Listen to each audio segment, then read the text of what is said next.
제목이 무엇이죠? 영원한 영원한 언약. 그래서 이 영원한 언약, 이 사과에서는 하나님께서 누구와 맺은 언약을 가지고서 용어를 했습니까? 아브라함과 맺은 언약에 대해서 이야기를 했습니다.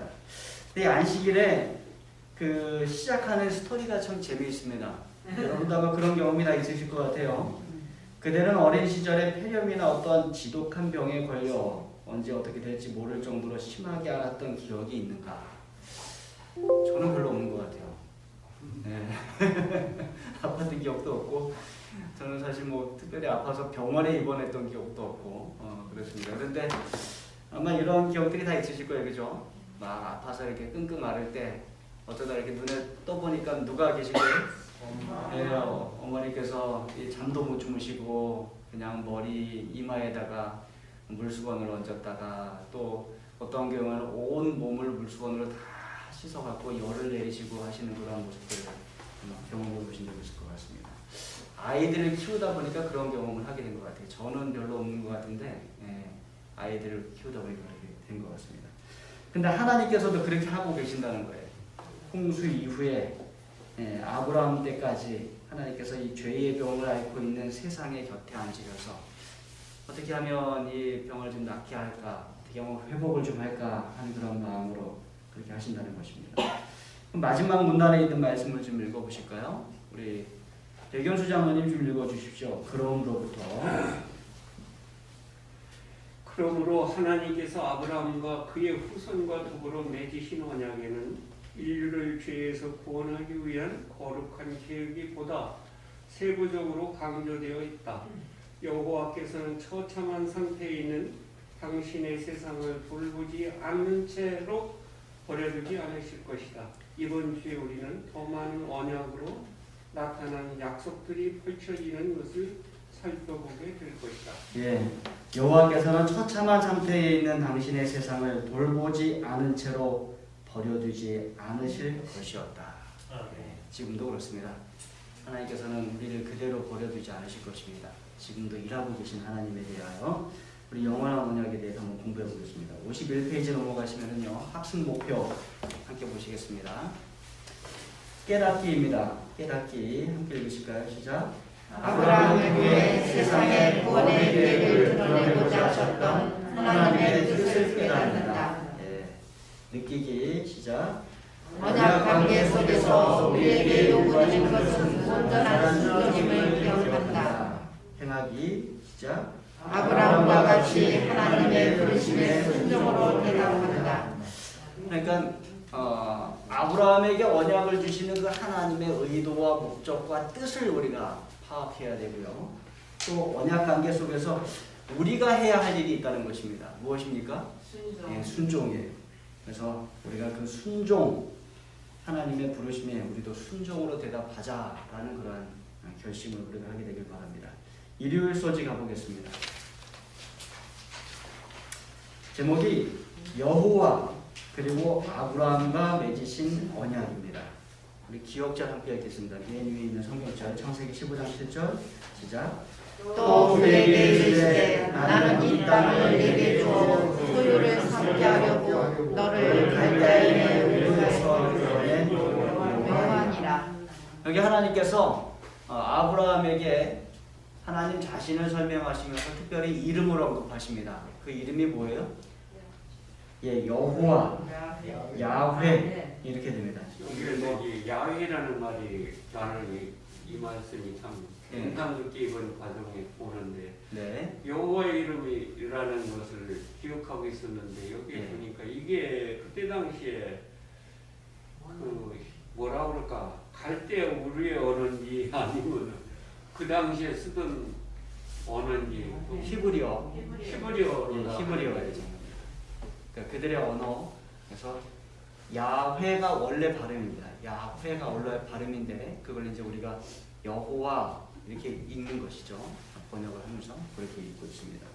장로님 더 하시고 싶으신 말씀? 됐어요. 나는 그 어느 시대에 이런 언어를 썼나 하는 생각을 성경에서는 이 말씀이 없잖아요. 성경에는 아니 야훼라는 원래 언어 발음이 야훼예요, 장로님. 그걸 이제 여호와로 이렇게 우리가 여호와라는 이게 사실은 야훼나 여호와나 그 글자는 똑같습니다. 그걸 어떻게 읽느냐에 따라서 이제 달라지는 것이고요. 야훼 여기 보시면 YHWH 이렇게 돼 있잖아요. 예. 그러니까 이제 히브리어는 어떻게 되어 있는가 하면 사실은 그 모음이 없어요. 자음만 되어 있는 것입니다. 중간에 보니까 네. 야훼라는 이름이 구약에 6,820번이 등장한다고 그래요. 네, 6,828번 등장한다는 거죠, 그렇죠? 예. 그렇게 익숙지 않아서 성경에 그거를 장로님 여호와로 번역을 해서 읽은 거예요. 번역을 한 거지. 예, 번역을 할 때 여호와로 번역을 해서 읽은 것입니다. 이게 다 야훼, 야훼라는 이름이 이제 여호와 하나님의 본 이름이신 거죠. 그렇게 보시면 되겠습니다. 어쨌든 이름이 상당히 중요합니다. 그렇죠? 고대 근동도 중요하고 우리나라에서도 이름이 중요해요. 그렇지 않습니까?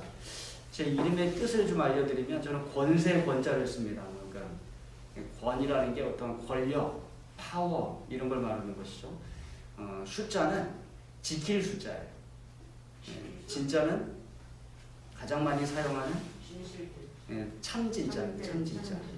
그래서 원래 이름의 뜻은 참된 것을 지켜라 이렇게 지어주신 것입니다.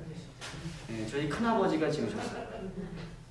저희는 큰아버지께서 그 형제들의 조카들의 이름을 다 지으신 거예요. 그래서 뭐 그 큰아버지 아들 이름은 한진이, 그리고 이제 저희 형이 이제 그 다음 남자거든요. 그 다음 아들인데 그 다음에 현진이, 수진이, 그 다음에 세진이, 웅진이 이렇게 갑니다. 근데 우리 권씨 가문에 진짜 돌림은 없어요. 근데 할아버지께서 큰아버지께서 그냥 진짜 돌림을 쓰시고 여자들은 미자 돌림을 썼습니다. 유미, 수미, 세미. 예. 근데 뭐 우리 또 권씨 가문에 미자 돌림은 없습니다. 그냥 이렇게 쓰셨던 것입니다. 어쨌든 이름 아주 좋은 뜻이 담겨져 있습니다. 다만 여자 이름이라 좀 잘할 때 놀림을 좀 많이 당했어요. 그렇지만 어쨌든 좋은 이름을 지어주셨습니다. 근데 하나님께서도 하나님의 이름이 있으시다는 것이죠. 그리고 하나님의 이름을 아브라함에게 알려주신 것입니다. 거기 야훼라는 이름은 여기 보시면 거기 한번 좀 글을 읽도록 하겠습니다. 우리 누가 좀 읽어주실까요? 김영숙 집사님 좀 읽어주실까요? 야훼라는 이름부터 한 문단 좀 읽어주십시오. 야훼라는 이름은 구약에 6,828번 등장하지만 정확한 의미는 신비에 가려져 있다. 아마도 존재하다라는 뜻을 지닌 동사 하야의 한 형태인 것으로 보인다. 이 경우에 야훼는 영원하신 분, 존재하시는 분, 자존하시는 분, 자족하시는 분, 혹은 영원히 살아계시는 분을 의미한다. 이러한 호칭을 통해 강조되고 있는 신적 특성은 그분의 자존성과 신실하심이다. 이러한 호칭들은 경배자들의 상상 속에서만 존재하는 이교도들의 신들과 달리 하나님을 살아계신 하나님 그리고 생명의 근원으로 나타낸다. 예. 그러니까 이 야훼라는 하나님의 이름에 얼마나 큰 뜻이 숨겨져 있습니까, 그렇죠? 정확한 의미는 우리가 다 알 수 없지만 그 성경을 더듬어서 살펴보니까 이러한 뜻들이 있다는 것입니다. 영원하신 분, 존재하시는 분, 자존하시는 분, 자족하시는 분, 영원히 살아계신 분 이렇게 강조되는 이유가 자존성과 진실하심, 또 하나님께서 살아계신 하나님, 생명의 근원 되신 하나님이심을 우리에게 알려주시는 겁니다. 거의 7,000번 나오는 거예요. 그죠? 6,828번이니까 거의 8,000번이 나오게 되는 것입니다. 어쨌든 하나님은 과거와 현재와 미래를 다스리는 하나님으로서 우리가 나타나 있습니다. 교훈의 말씀 한번 읽으실까요? 강서연 집사님 좀 교훈의 말씀 읽어주십시오. 하나님의 이름에는 그분의 속성과 품성이 드러나 있다. 우리가 그 이름의 비밀을 더 깊이 깨달을수록 그분에 대한 더욱 강한 믿음을 갖게 된다. 예, 그래서 하나님 믿을 때 하나님 이름을 자주 부르는 거 되게 중요할 것 같습니다. 야훼 하나님, 여호와 하나님. 또는 그 외에 이제 그 여호와 하나님을 꾸미는 여러 이름들이 있잖아요, 그죠? 그러한 이름들을 부르시면서 여러분의 기도에 맞게, 기도 제목에 맞게 하나님의 이름을 또 부르면서 기도하시면 우리의 기도도 하나님께 더 진실되고 또 하나님께서 우리의 마음을 더 크게 받아주실 것 같아요. 자, 넘어가 보겠습니다. 53페이지에 영감의 교훈 읽으실까요? 그 외에 있는 것들은 아마 개인적으로 좀 읽으셔도 될 것 같고 시간이 많지 않아서 영감의 교훈을 우리 송정희 집사님 좀 읽어주십시오.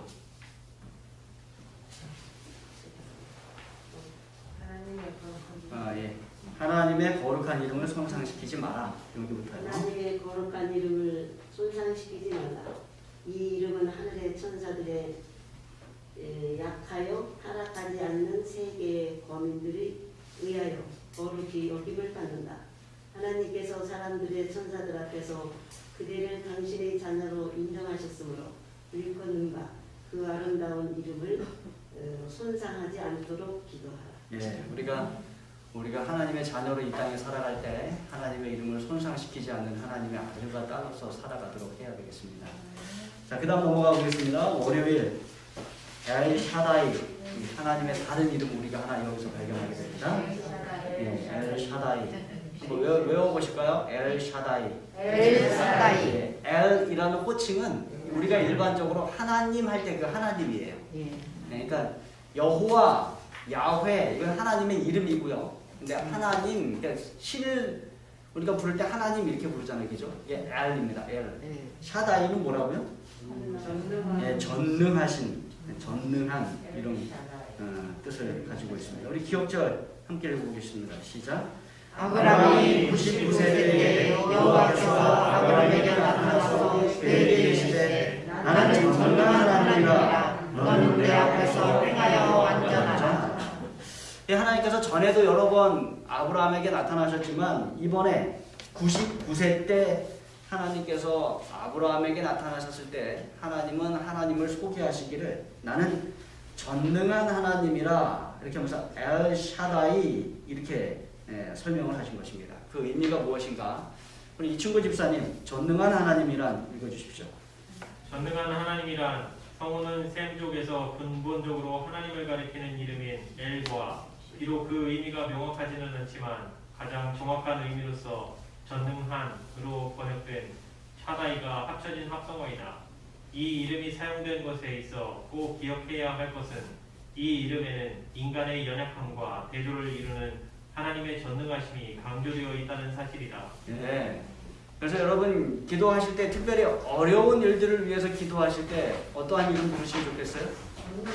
네, 전능하신 하나님, 엘 샤다이 하나님 이렇게 부르면 좋겠습니다. 특별히 우리가 이제 성전 건축을 위해서 계속해서 노력하고 있습니다. 이 하나님, 엘 샤다이 하나님에게 자주 부르게 됩니다. 새벽 기도에 나올 것 같아요. 아, 네, 아, 그렇습니까? 네, 우리가 이 이름을 자주 부르게 되기를 간절히 바랍니다. 하나님께서 이게 자주 이렇게 말씀하셨어요. 이삭이 또 하나님을 부를 때도 전능하신 하나님 이 야곱을 위해서 기도할 때 그렇게 부르셨던 것을 보게 됩니다. 특별히 이 상황이 아브라함이 99세인데 아브라함과 사라 사이에 자녀가 없어요. 누구만 있었어요? 이스마엘. 네, 하갈과 사이에서 태어난 이 이스마엘만 있었어요. 그리고 이제 아브라함 나이 99세고 사라 나이가 이제 90세가 가까웠어요. 10살 차이니까요. 89세였겠죠. 이러한 때에 무슨 아이가 생길 수 있겠습니까? 그죠? 불가능한 상황이잖아요. 근데 그러한 상황에서 하나님께서 모든 것을 가능케 하시는 하나님이라는 것을 알려주시기 위해서 어떤 이름을 좀 알려주신 거예요? 엘 샤다이라는 이름을 알려주신 것입니다. 우리 55페이지 넘어가 보겠습니다. 엘 샤다이라는 하나님의 이름이 그대에게 어떠한 의미로 다가오나요? 밑에 글을 우리 이호련 집사님 좀 읽어주시기 바랍니다. 적용해 오늘 묵상 아래 오늘의 주제 성경절에서 오늘의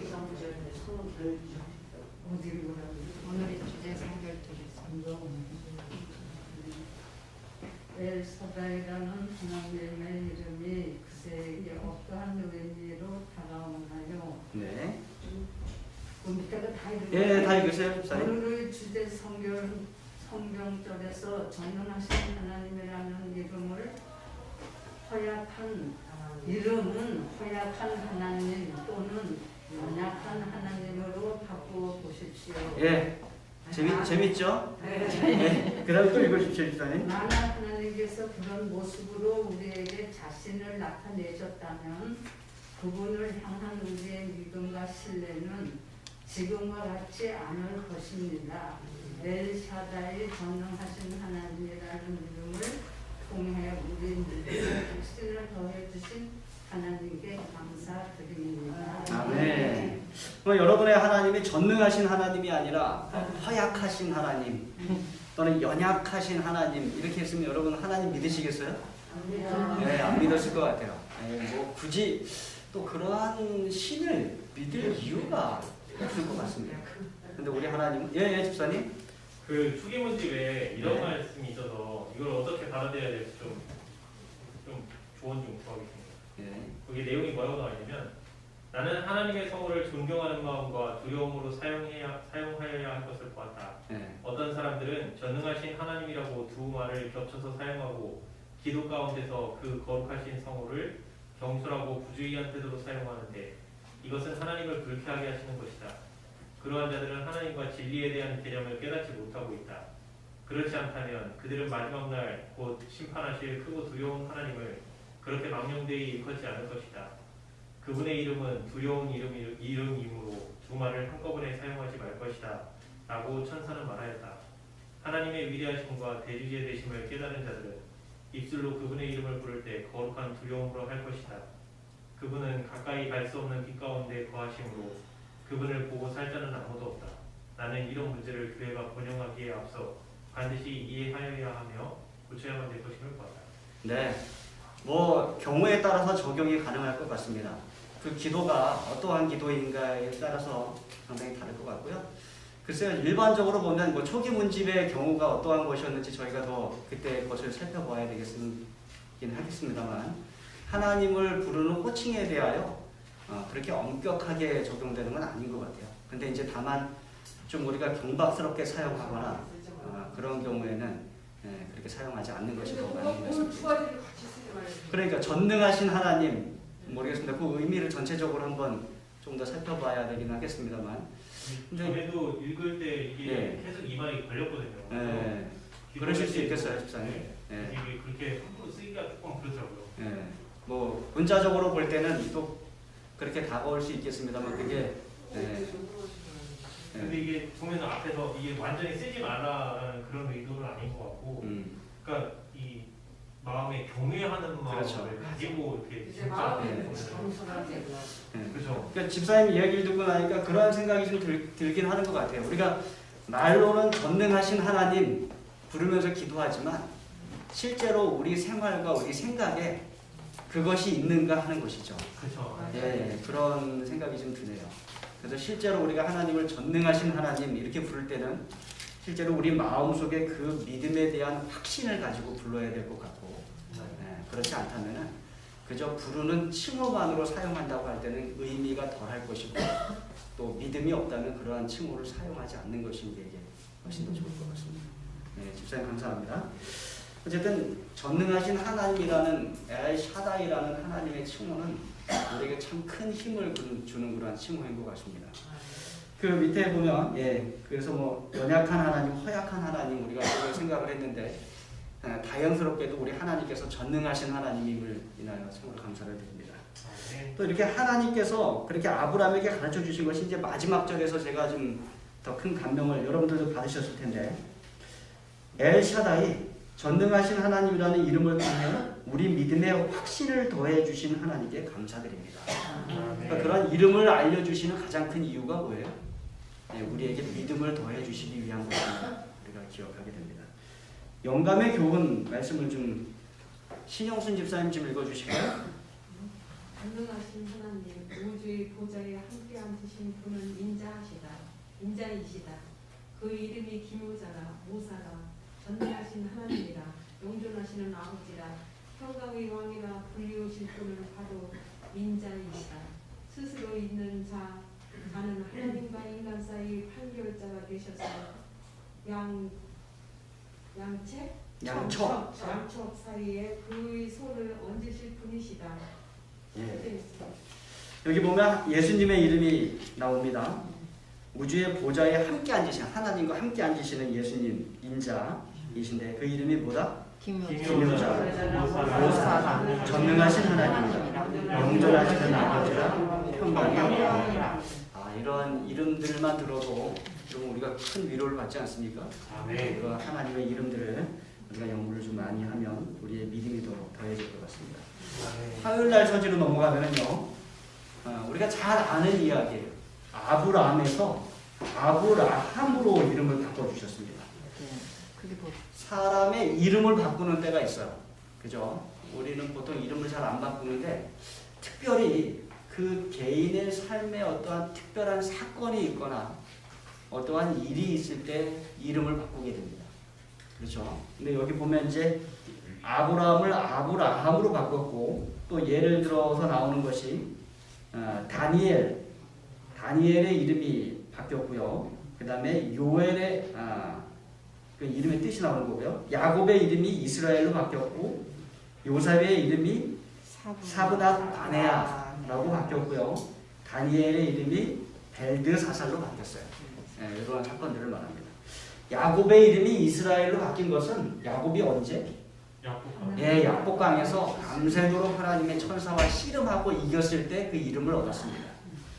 요셉의 이름이 사브낫 바네아로 바뀌었던 것은 언제입니까? 애굽의 총리가 애굽의 총리가 되었을 때 이거는 바로가 그의 신앙을 얹어서 그의 이름을 바꾼 것입니다. 그렇죠? 또 다니엘의 이름이 벨드사살로 바뀐 때는 언제예요? 그렇죠. 바벨론으로 갔을 때 바벨론 왕에 의하여 그 이름이 바뀌었어요. 그것도 마찬가지로 하나님에 의한 것이 아니라 그 나라의 신에 맞게 그 이름을 바꾼 것을 보게 됩니다. 그러나 요셉과 다니엘은 그 이름대로 바뀐 이름대로 살지 않았어요. 오히려 하나님 믿는 신앙을 계속 유지했었음을 우리가 보게 되는 것입니다. 여러분 이름이 바뀐다는 건 상당히 중요한 거예요. 특별히 여기 이제 아브라함의 이름이 아브람은 뜻이 뭐라 그래? 맨 아래줄에 보니까 칭송받는 아비, 그러니까 칭찬받는 아비 이런 뜻이에요. 그런데 그 이름의 뜻을 아브라함으로 바꿨습니다. 아브라함의 뜻은 뭐예요? 열국의 아비. 하나님께서 그렇게 바꿔주셨어요. 그래서 아브라함은 개인이 그냥 칭송받는 아비가 아니라 이제 더 이상 앞으로는 열국의 아비가 될 것이라는 하나님의 축복의 약속에 의한 이름의 바뀜이 이루어진 것입니다. 그래서 실제적으로 아브라함은 열국의 아비가 되었어요. 그렇죠? 육체적으로도 여러 민족의 아버지가 되었고요. 또 영적으로는 전 세계 모든 믿는 자들의 아버지가 되었어요. 조상이 되었습니다. 그래서 하나님께서는 그 이름을 성취시켜 주셨음을 우리가 보게 되는 것입니다. 자, 넘어가 보겠습니다. 57페이지입니다. 시간이 많지 않아서요. 묵상에 답을 좀 읽도록 하겠습니다. 묵상에 있는 답을 누가 좀 읽어주실까요? 우리 이우철 장로님 읽어주실까요? 창세기 17장 6절을 읽어보십시오. 하나님께서 아브라함의 이름을 아브라함으로 바꾸신 이유는 무엇일까요? 내가 너로 심히 번성케 하리니 내가 내게서 민족들이 나게 하며 왕들이 내게로부터 나오리라 라고 말씀하신 하나님의 언약을 살펴보면 하나님께서 그 이름을 그렇게 계명한 것은 충분히 이해할 만하다. 하나님께서 그렇게 하신 이유는 지금까지 임신하기보다 늙은 여인과 함께 살고 있는 99세의 늙은 아브라함에게 만약 당신의 언약에 대한 믿음을 강하게 하시기 위함이다. 예. 그러니까 이름을 바꿔주시면서 아브라함의 믿음을 더 강하게 만들어 주신 것입니다. 우리에게도 그러한 이름을 주실 수 있겠죠. 만약에 저 같으면은 무슨 이름이 좋을까요? 목회자이니까 훌륭한 목회자 이런 의미가 담겨져 있는 그러한 이름을 주신다면 얼마나 큰 힘이 되겠습니까? 마찬가지로 아브라함에게도 그러한 큰 특권을 주신 것입니다. 자, 수요일로 가보겠습니다. 하나님께서 아브라함과 맺으신 언약의 단계들이 나옵니다. 이게 3번이 반복이 되는데 그 반복되는 패턴이 똑같다는 것입니다. 한번 기억절 먼저 보도록 하겠습니다. 창세기 12장 1절과 2절 시작. 여호와께서 아브라함에게 이르시되 너는 너의 고향과 친척과 아버지 집을 떠나 내가 네게 보여줄 땅으로 가라. 내가 너로 큰 민족을 이루고 네게 복을 주어 네 이름을 창대하게 하리니 너는 복이 될지라. 자, 여기 보면 하나님께서 언약을 이루시는 세 단계가 나와 있습니다. 첫 번째는 아브라함에게 다가가신다는 거예요. 근데 다가가시는 것 자체도 하나님의 은혜로운 선택이라는 것입니다. 얼마나 은혜로운 선택이죠, 그죠? 그 다음에 하나님께서 무엇을 주시는가 하면 명령하신다는 것이에요. 예, 다가가셔서 명령하신다. 그래서 그것은 아브라함의 전적인 믿음을 시험하는 것도 포함된다. 명령하실 때 그것을 믿음으로 실행하느냐 하는 것이 이제 달려있는 것이고요. 그 다음에 마지막에 나오는 것이 뭐예요? 약속하심이에요. 약속하심. 예, 그것을 이루어주겠다고 약속하신 거예요. 한번 복습해 보겠습니다. 첫 번째 뭐예요? 다가가심. 두 번째 무엇입니까? 명령하심. 세 번째 뭐예요? 약속하심. 자, 그래서 첫 번째 언약에서 보면, 첫 번째 하나님께서 나타나셨을 때 그거에 보면 다가가십니다. 여호와께서 아브라함에게 이르시되, 아브라함에게 나타나셔서 다가가신 것이죠, 그죠? 그 다음에 명령하십니다. 너는 너의 고향과 친척과 아버지의 집을 떠나 내가 내게 보여줄 땅으로 가라 라고 명령하세요. 명령은 믿음의 순종을 요구하는 것입니다. 그 다음에 약속하십니다. 내가 너로 큰 민족을 이루고 내게 복을 주어 내 이름을 창대하게 하리니 너는 복이 될지라. 이런 패턴으로 온다는 거예요. 다가가시고 명령하시고 축복하시고. 두 번째 나온 것입니다. 창세기 15장 7절로 18절에 나와 있는 모습인데요. 이때가 언제입니까? 어떠한 장면이 나오죠, 이때? 창세기 15장. 네. 오늘 가보시면은요, 한번 펴보겠습니다. 성경절 옆에 있으신 분들. 15장 7절로 18절.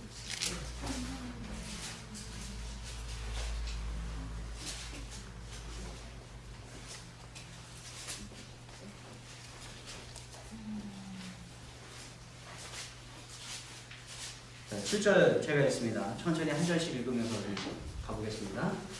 또 그에게 이르시되 나는 이 땅을 내게 주어 소유를 삼게 하려고 너를 갈대인의 우르에서 이끌어낸 여호와니라.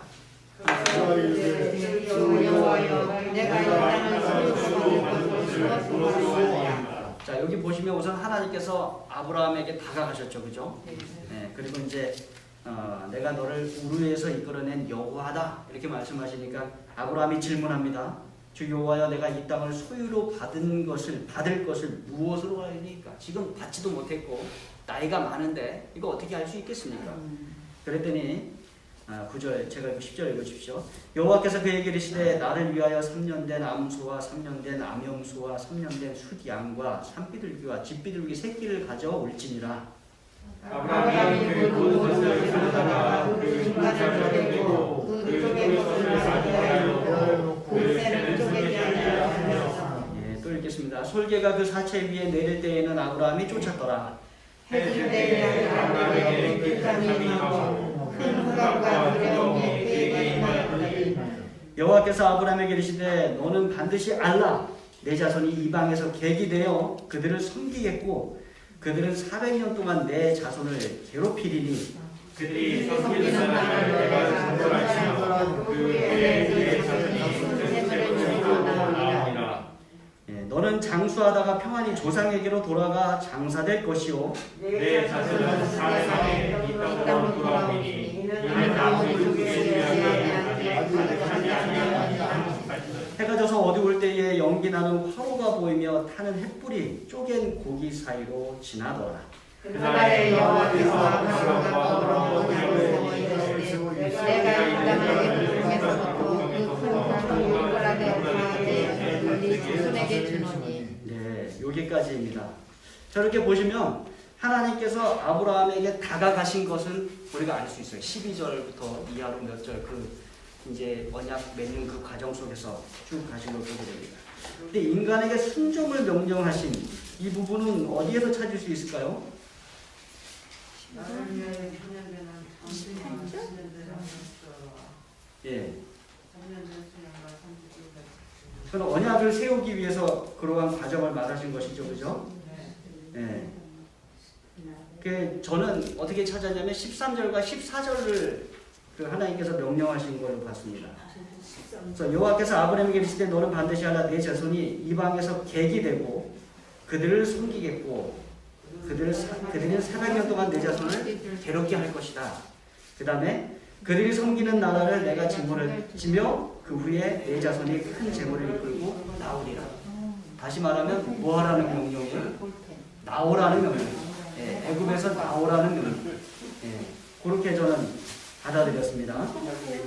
그 다음에 약속이 있죠.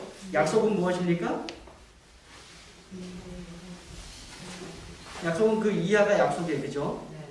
너는 장수하다 평안히 조상하기로 돌아가 장사될 것이요 내 자손은 4대 만에 이 땅으로 돌아오리니 이는 아모리 족속의 죄악이 아직 가득 차지 아니하리라 하시더니 그렇게 해서 18절에 그날에 여호와께서 아브라함과 더불어 언약을 세워 이르시되 내가 이 땅을 애굽 강에서부터 그 큰 강 유브라데까지 내 자손에게 주리니 이게 약속입니다.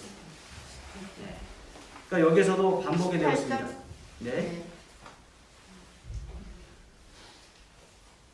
그렇게 보이셨어요? 네. 뭐 조금 애매하게 분명하게 나타나지 않은 것처럼 보이는 부분이 있습니다. 그렇죠? 그러나 하나님께서 나타나셨고 인간에게 순종을 명령하셨어요. 애굽에서 나와라. 400년 되거든 나와라 라고 말씀하셨고 그 다음에 하나님의 축복을 약속하신 것을 보게 됩니다. 자, 그 다음에 또 보실까요? 다음 페이지 넘어가 보시겠습니다. 여기가 이제 세 번째입니다. 묵상 질문입니다. 아브라함과 맺으신 언약의 마지막 세 번째 단계에서는 어떠한 일이 있었는지 설명해 보십시오. 창세기 17장 1절로 4절에 있는 말씀이에요. 이게 무슨 장면입니까? 예, 할례 받는 장면입니다. 할례. 예, 할례 받는 장면. 이 시간이 있으면 조금 다 읽으시면 좋을 것 같은데 그렇게 하지는 못하겠습니다. 어쨌든 여기에서도 하나님이 다가오시고 하나님께서 명령하시고 그 다음에 하나님께서 약속하시는 그런 부분을 보게 됩니다. 할례에 대해서는 금요일날 소지에 조금 더 읽는 부분에 좀 우리가 그 의미를 깨달을 수 있는 부분이 있습니다. 어쨌든 우리가 깨닫게 되는 것은 하나님께서는 우리에게 다가오시는 하나님이세요. 예, 은혜로 선택하시고 다가오시는 하나님이세요. 그리고 다가오셔서 뭐 하시는 하나님이세요? 명령하시는 하나님이세요. 명령하시고 또 축복을 약속하시는 하나님이십니다. 그것을 우리가 기억하시게 되길 바랍니다. 목요일 소지 가겠습니다. 언약의 의무들. 어떻게 보면 목요일 소지가 가장 중요한 부분 중에 하나이겠습니다. 창세기 18장 19절 함께 읽으실까요? 시작. 내가 너로 그 자식과 본속에게 명하여 여호와의 일을 지켜 의와 공의를 행하게 하려고 그를 택하였나니 이는 나 여호와가 아브라함에게 대하여 말한 것을 이루려 함이니라. 여기 이어서 기록된 글을 보면 지금까지 우리가 본 바대로 언약은 항상 무엇에서 비롯돼요? 은혜에서 비롯되며 우리 스스로의 힘으로는 결코 할 수 없는 것을 가능케 해주시는 하나님으로부터 비롯된다. 그러니까 언약은 은혜에서 비롯되고 언약은 하나님으로부터 비롯된다. 언약의 시작이 하나님께로부터 이루어진다는 것입니다. 자, 그 다음 문단 좀 읽어보시겠습니다. 우리 조영수 집사님 하나님께서는부터 읽어주십시오. 하나님께서는 세상의 구원의 계획을 선포하는 일을 돕도록 하시기 위해 당신의 인애 가운데 아브라함을 당신의 도구로 선택하셨다. 그러나 하나님께서 언약을 성취하시는 일은 의롭게 행하고 믿음으로 순종하고자 하는 아브라함의 자원하는 마음이 있어야만 가능했다. 아브라함 편에서의 그러한 순종이 없었다면 하나님께서는 그를 사용하실 수 없으셨다. 네, 중요한 대목입니다. 하나님께서는 세상을 구원하려는 계획을 가지고 계세요. 자, 이것을 한 사람을 통해서 그것을 선포하려고 하고 계십니다. 그래서 한 사람을 선택하십니다. 은혜로 선택하세요. 그러나 하나님께서 아무리 은혜로 선택하셨다 할지라도 그 선택된 사람이 뭐 하지 않으면? 네, 자원하는 심령이 없으면, 순종하지 않으면, 협조하지 않으면 그 일이 이루어질 수 없다는 것이에요. 네. 그래서 아무리 좋은 하나님의 은혜라 할지라도, 사랑이라 할지라도 우리 쪽에서의 반응이 없으면 아무런 소용이 없다는 것을 보게 됩니다. 그 다음 문장도 읽어보시겠습니다. 창세기 18장 19절 우리 이종문 장로님 읽어주십시오. 은혜와 율법이 서로 어떤 관계에 있는지를 우리에게 보여준다. 이 말씀은 은혜로 시작하여 아브라함이 하나님께 순종할 뿐 아니라 자신의 가족들 또한 하나님께 순종하도록 하게 할 사람이라는 사실이 있다는다. 여기 믿음과 행위가 마땅히 그래야 하듯이 긴밀하게 결합되어 나타난다. 예, 하나님께서 은혜로 시작하시지만 하나님께 선택된 사람은 순종해야 돼요. 순종한다는 것은 믿음으로 순종한다는 것이에요. 그래서 여기 보면 믿음과 행위가 어떻게 돼요? 네, 함께 결합되어서 나타난다는 것입니다. 그래서 믿음이 있는 자는 행함이 있게 마련입니다. 네, 행함을 보이는 자는 그 안에 뭐가 있음을 증명하는 거예요? 네, 믿음이 있음을 또한 증명하게 되는 것입니다. 그래서 믿음과 행함은 같이 일해야 돼요. 물론 행함이 있으면서도 그 안에 믿음이 없을 수도 있어요. 그건 여러분 뭐가 되는 줄 아세요? 바리새인. 예, 바리새인. 그리고 위선이 됩니다. 예. 믿음이 있으나 행함이 없을 수 있을까요? 있죠. 아니요, 그럴 수는 없습니다. 없어요? 예. 믿음이 있으면 반드시 뭐가 나타나게 돼 있어요? 행함이죠. 네, 당연히 드러나게 돼 있는 것입니다. 믿음이 없을 때지. 예, 믿음이 있으면 행함은 자연스럽게 드러나게 되는데 그러나 행함이 있다고 해서 꼭 믿음이 있는 것은 아니다라는 것을 우리가 지금 기억을 하게 되는 것입니다. 예.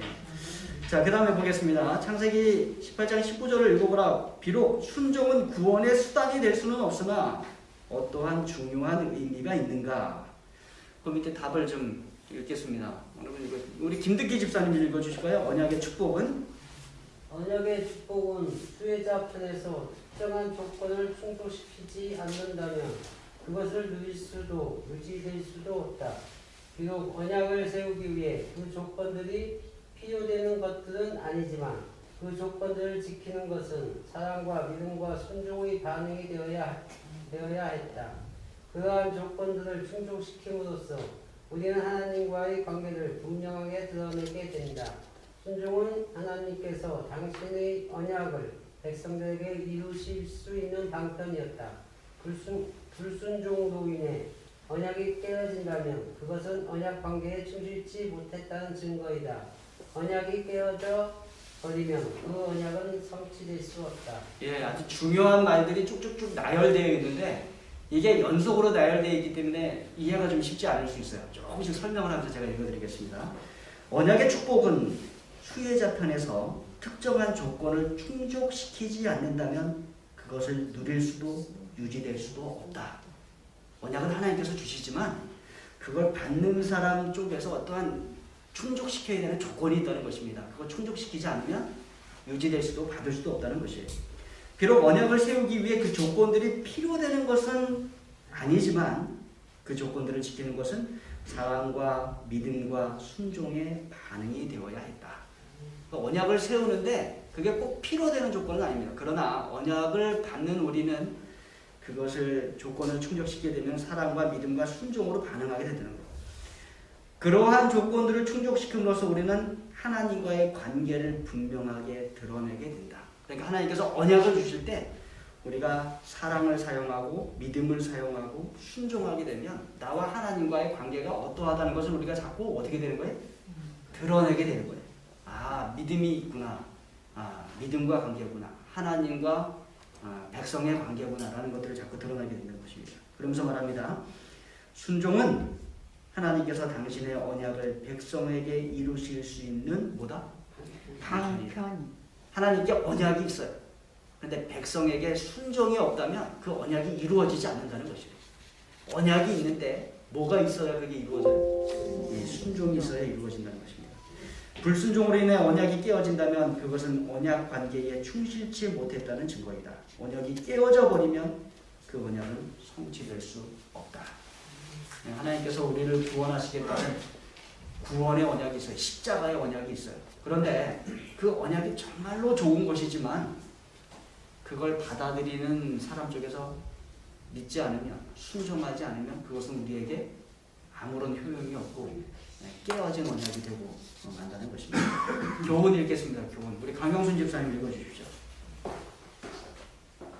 하나님과 인간 사이에 맺어진 언약을 성취하기 위해서는 인간 편에서 한 가지 조건을 충족시켜야 하는데 그것은 바로 믿음의 순종이다. 네. 하나님의 언약이 우리에게 성취되기 위해서는 믿음의 순종이 필요한 것을 우리가 보게 됩니다. 넘어가겠습니다. 금요일 날 보시면 무지개와 할례에 대한 설명이 있습니다. 뭐 읽으시면 잘 이해가 되실 것 같아요. 제가 읽도록 하겠습니다. 눈으로 따라와 주십시오. 노아와 맺은 하나님의 언약의 상징은 무지개이다. 그 다음에 아브라함과 맺은 하나님의 언약의 상징이 무엇인지 찾아보라 하면서 이제 답을 주셨습니다. 뭐예요? 할례. 자, 할례는 첫 번째, 아브라함의 후손을 이방인과 구별하기 위해서. 그 다음에 두 번째, 여호와의 언약에 대한 기억을 영속시키기 위하여. 세 번째, 도덕적 순결성을 육성하기 위하여. 또 믿음으로 말미암는 의를 나타내기 위하여. 마음의 할례를 상징하기 위하여. 그리스도인의 침례 의식의 전형이 되도록 하기 위하여 정해졌다. 할례는 이렇게 주어진 것입니다. 그러면서 또 읽어드릴게요. 무지개는 하나님의 약속의 표징으로 세상 끝까지 남아있을 것이나 할례의 표는 그렇지 않을 것이다. 사도 바울에 의하면 아브라함의 할례의 표를 받은 것은 그가 하나님을 믿음으로 된 의를 인친 것이라고 했다. 그러나 수세기를 거치는 동안 할례는 율법에 순종함으로써 얻을 수 있는 구원을 의미하게 되었다. 신약시대에 이르러 할례는 그 성경적 의의를 상실하였다.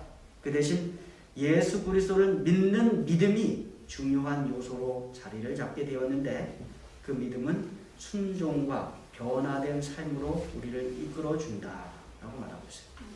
그래서 무지개는 언제까지 계속 상징이 될 거예요? 세상 끝날까지 상징이 될 것입니다. 그러나 할례는 이스라엘 백성들에게서 그쳤습니다. 이스라엘 백성들의 상징이 되었어요. 근데 이제는 우리 믿는 믿음의 백성들, 영적인 아브라함의 후손들에게 있어서는 할례가 아니라 무엇이 상징이 되었습니까? 믿음이 상징이 되었어요. 그래서 믿음으로 말미암는 믿음이 그 백성의 상징이 된 것입니다. 그래서 예전에는 육체의 그 표를 가졌지만 이제는 뭐의 그 표를 가져요? 우리 마음의 그 표를 갖는 것임을 우리가 기억하시기 바랍니다. 자, 오늘 영원한 언약이라는 제목으로 하나님께서 아브라함과 맺으신 그러한 언약에 대해서 우리가 살펴보았습니다. 첫 번째 살펴보면 하나님과 아브라함께서 여호와께서 언약을 맺을 때 하나님께서 하나님의 이름 여호와 야훼라는 이름을 가르쳐 주셨습니다. 그리고 하나님의 이름 또 다른 하나의 이름 엘 샤다이, 전능하신 하나님이라는 이름을 가르쳐 주셨고요. 또 하나님께서는 하나님의 이름을 알려주셨을 뿐만 아니라 아브라함의 이름을 아브라함으로 바꿔주셨습니다. 하나님께서 언약을 성취해 주실 것을 약속하시며 열국의 아비라는 이름을 주신 것입니다. 하나님께서 아브라함에게 주신 언약의 단계들이 있었어요. 첫 번째 무엇이었습니까? 다가가셨고요. 두 번째 명령하셨고, 세 번째 약속하셨다, 축복하셨다는 것을 우리가 보게 됩니다. 그 다음에 언약의 의무들이 있어요. 하나님의 언약이 참으로 좋은 것이지만 그것을 우리가 잘 받고 그 언약이 우리 가운데서 이루어지기 위해서는 우리 가운데 뭐가 있어야 된다? 사랑과 믿음과 그렇죠. 사랑과 믿음과 순종이 있어야 된다. 특별히 믿음의 순종이 우리에게 있어야 함을 우리가 보게 되었습니다. 이렇게 하나님께서 아브라함과 맺으신 영원한 언약, 그리고 그 영원한 언약이 우리에게까지 여전히 유효한 그런 영원한 언약에 대하여 우리가 공부했습니다. 기도하시겠습니다. 사랑의 아버지 하나님, 은혜로 아브라함을 선택하여 주시고 그에게 다가가 주시고 또 그에게 명령하시고 놀라운 축복을 약속하여 주셔서 감사합니다. 하나님, 그 영원한 언약이 우리에게 여전히 유효함을 기억하게 도와주시고 아브라함의 모본을 따라 우리도 믿음의 순종으로 그 언약을 받아들이도록 인도하여 주시옵소서. 그래서 하나님께서 약속하신 그 영원한 구원을 우리가 믿음으로 얻을 수 있도록 축복하시고 인도하여 주시옵기를 예수님의 이름으로 간절히 기도드립니다. 아멘. 수고하셨습니다. 좋은 저녁 되시고 내일 아침에 뵙는 모습 보도록 하겠습니다. 아이고,